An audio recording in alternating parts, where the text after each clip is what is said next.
Hey Bedros, I'm a big fan of yours. Is it okay to not want to be rich? I sometimes feel shame for not being excited about building a business and making a lot of money.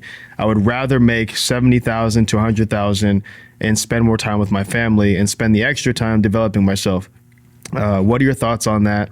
And in your opinion, does that make me less of a man that I don't really care about making a lot of money? Nope. It does not make him less of a man that he doesn't care about being rich or being an entrepreneur.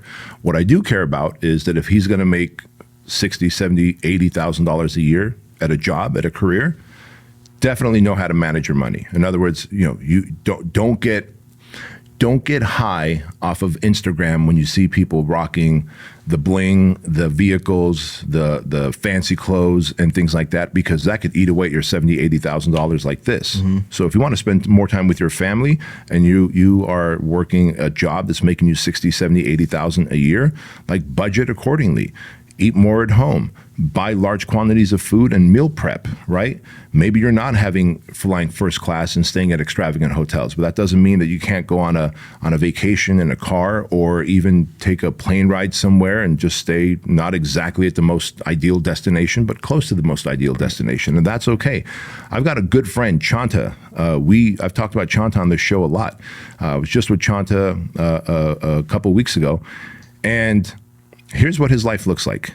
He lives off of PCH, Southern California, Pacific Coast Highway, with his girl in a condo that they have.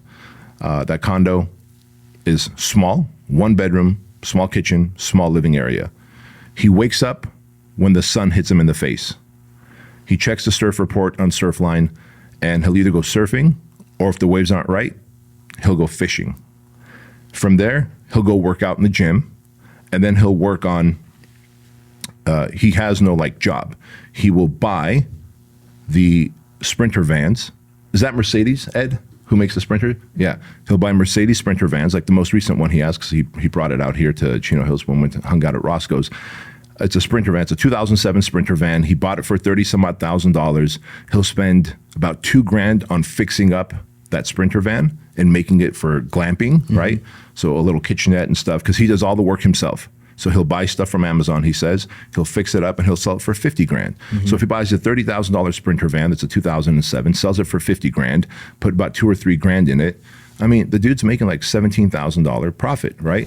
Hey guys, quick interruption to the Bedros Keuilian Show. Listen, if you're like me and you love fitness, you love helping people, and you love being an entrepreneur, you might want to open up a Fit Body Bootcamp gym. Doesn't matter what day of the week, what time the session is, Fit Body Bootcamp locations are full of clients getting amazing results. With hundreds of locations across the United States and Canada, we are helping people burn fat and build muscle while helping entrepreneurs like you develop business models that are successful and have recurring revenue. So if you think Fit Body Bootcamp might be a great business model for you, then I want you to go to fitbodybootcamp.com. I want you to click the franchising link, fill out the application to see if there's a territory available in your town, in your area. And who knows, if you're a good fit, we will invite you to the Fit Body Bootcamp family. Now back to the show. He goes, dude, I do about 4 of those a year, sometimes 5 if I'm lucky. And there it is, $85,000 to $100,000. He was just in El Salvador, but he flies on standby, and he loves it. He surfs all over the world. Mm-hmm. Goes to Bali.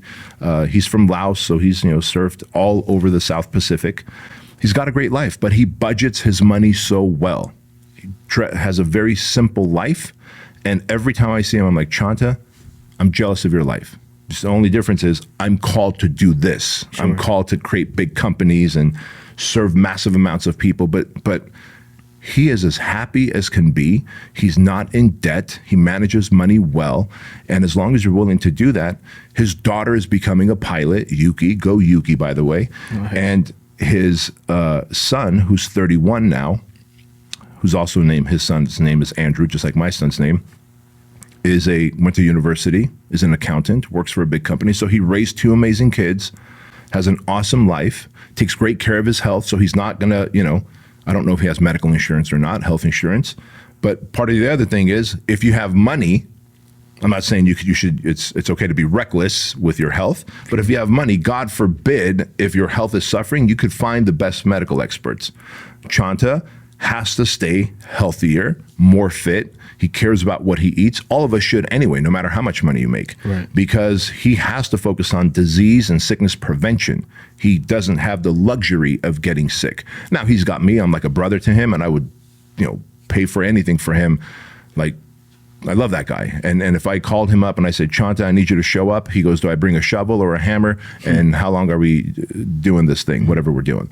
And so as long as the person can budget their money, as long as you are not getting high off the social media bullshit of like, trying to keep up with the Joneses and having FOMO, there's no need to feel like you're less of a man because you're not being an entrepreneur or you're not stacking the millies. There's no need for that.